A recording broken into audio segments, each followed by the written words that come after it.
की शादी उसकी पसंद के लड़के के साथ कराने जा रही थी। लेकिन कुछ ऐसा हुआ कि कविता और उसकी माँ संगीता की शादी एक ही दिन हो जाती है। कविता और सचिन एक साथ कॉलेज में पढ़ते थे। दोनों एक दूसरे को बहुत पसंद करते थे। कॉलेज की पढ़ाई पूरी होने के बाद, सचिन, अब कॉलेज की पढ़ाई पूरी हो गई है, अब हम एक दूसरे से कैसे मिलेंगे? कविता, अब तो हमें एक दूसरे से मिलने के लिए कॉलेज आने की कोई जरूरत नहीं पड़ेगी। हाँ, लेकिन हम मिलेंगे कैसे? अरे पगली, अब तो हम एक दूसरे के साथ ही रहेंगे। क्या मतलब है तुम्हारा? अब हम दोनों शादी करेंगे। मैं आज ही अपने घर में बात करूंगा। ओह सचिन, तुम कितने अच्छे हो। कविता और सचिन एक दूसरे से गले मिलकर अपने अपने घर आ जाते हैं। उस दिन सचिन अपने माता पिता को कविता के बारे में बताता है। ठीक है सचिन, अगर कविता तुम्हें इतनी पसंद है तो हम तुम्हारी शादी उससे करवा देंगे। वैसे भी कविता के पिता नहीं है, तो उसकी माँ ने बहुत मुश्किलों से उसे पाला और पढ़ाया लिखाया होगा। हम उन्हें और परेशान नहीं होने देंगे। हम कल ही कविता के घर चलेंगे और तुम दोनों की शादी की बात करेंगे। अगले दिन सचिन अपने माता पिता के साथ कविता के घर आता है और उसकी माँ संगीता से मिलता है। संगीता को भी सचिन और उसका परिवार बहुत पसंद आता है। दोनों ओर से शादी की बात पक्की हो जाती है। जब सचिन और उसके माता पिता चले जाते हैं तो संगीता को कविता की बहुत फिक्र होती है, क्योंकि कविता बहुत आलसी थी और हमेशा अपनी धुन में रहती थी। उसे अब तक अपनी मनमानी करने की आदत थी। इसी वजह से संगीता ये सोचकर परेशान हो जाती है कि कहीं उसकी हरकतों से उसके ससुराल वाले परेशान ना हो जाए। संगीता कविता से कहती है, देख, तेरी पसंद के लड़के से शादी करवा रही हूँ। ससुराल जाकर मेरी नाक मत कटवा देना। कहीं ऐसा ना हो कि अगले ही दिन तू लड़ाई करके बैठ जाए। पति के साथ सारी जिंदगी निभाना है तुझे, और किसी को बताने की जरूरत नहीं कि तेरी लव मैरिज है। कोई पूछे तो कह देना पति का नाम नहीं लेती।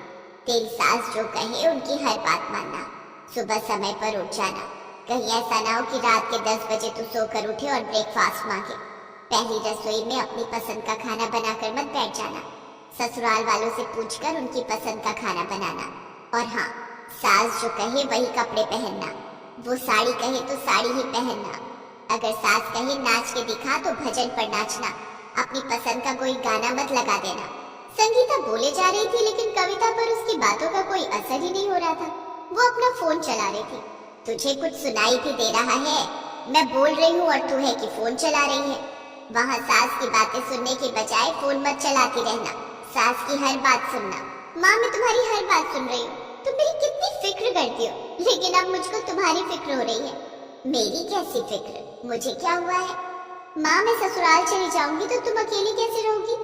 बेटी, हर लड़की को एक न एक दिन ससुराल जाना ही पड़ता है। उसके जाने के बाद उसके माता पिता अकेले ही रह जाते हैं।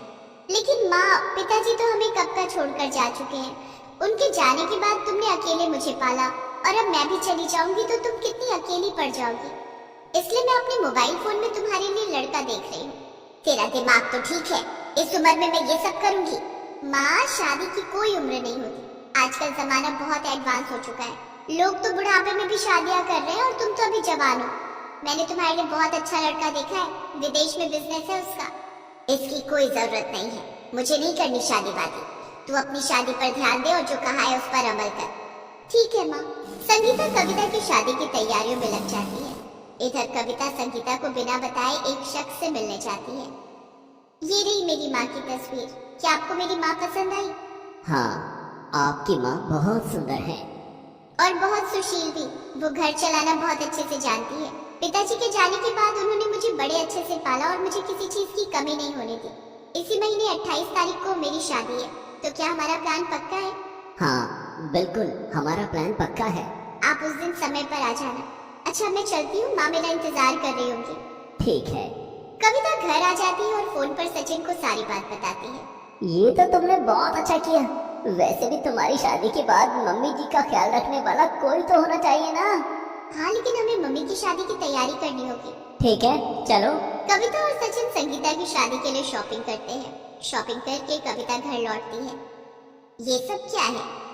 माँ, ये मैंने तुम्हारे लिए कुछ कपड़े खरीदे मेरी शादी में पहनने के लिए। मेरे लिए कपड़े खरीदने की क्या जरूरत थी? माँ, मेरी शादी में क्या मेरी माँ अच्छे कपड़े नहीं पहनेगी? उस दिन तुम्हें मेरी मर्जी से तैयार होना होगा। ठीक है, चल अब खाना खा के जल्दी सो जा। संगीता और कविता खाना खाकर सो जाते हैं। धीरे धीरे कविता की शादी के दिन नजदीक आ रहे थे और शादी की रस्में भी शुरू हो जाती हैं। शादी के लिए कविता ने मेहंदी लगाने वाली को घर पर बुला लिया। माँ, मैं शादी के लिए मेहंदी लगवा रही हूँ, इसके बाद तुम भी मेहंदी लगवा लेना। शादी तेरी है या मेरी, मेहंदी तो दुल्हन को लगाई जाती है। अगर दुल्हन की माँ को भी लग जाएगी तो पहाड़ नहीं टूट पड़ेगा, तुम्हें मेहंदी लगवानी पड़ेगी।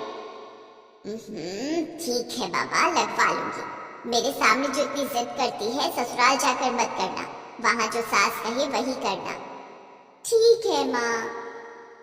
कविता और संगीता दोनों अपने अपने हाथों में मेहंदी लगवाती हैं। अब खाना कौन बनाएगा? खाना बाहर से मंगवा लेंगे माँ। अच्छा चलो, खाना बाहर से मंगवा लिया तो खाएंगे कैसे? एक दिन खाना नहीं खाएंगे तो कुछ नहीं होगा माँ।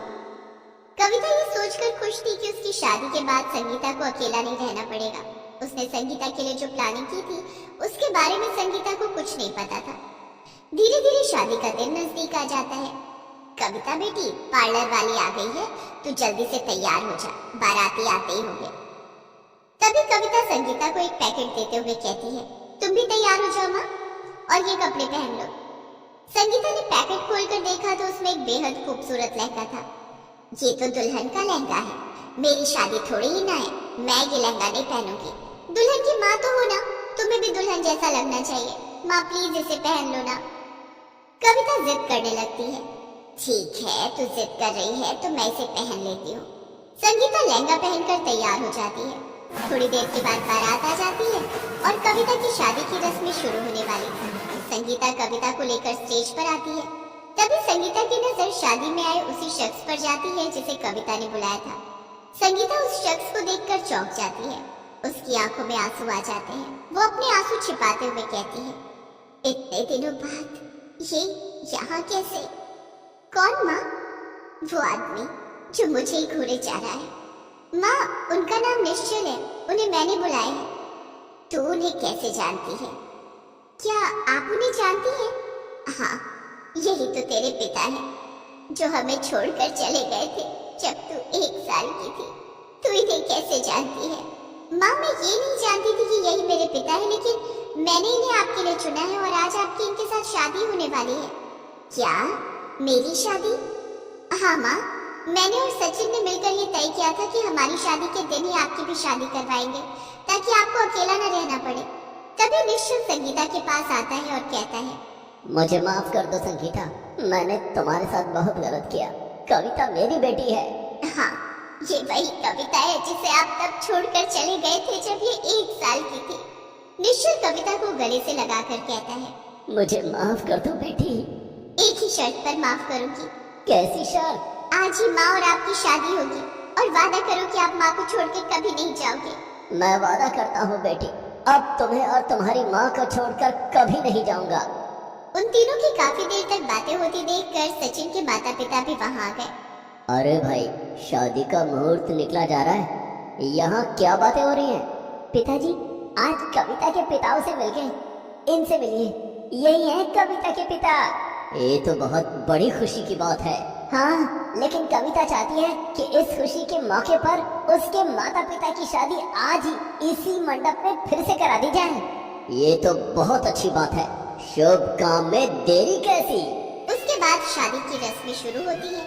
एक तरफ तो कविता और सचिन 7 फेरे ले रहे थे, तो दूसरी तरफ उसी मंडप में संगीता और निश्चल की शादी हो रही थी। इस तरह मम्मी और बेटी की शादी एक साथ हो जाती है। कविता को उसके खोए हुए पिता मिल जाते हैं और संगीता को उसका पति। अब कविता को इस बात की कोई टेंशन नहीं थी कि उसके ससुराल जाने के बाद उसकी माँ का क्या होगा।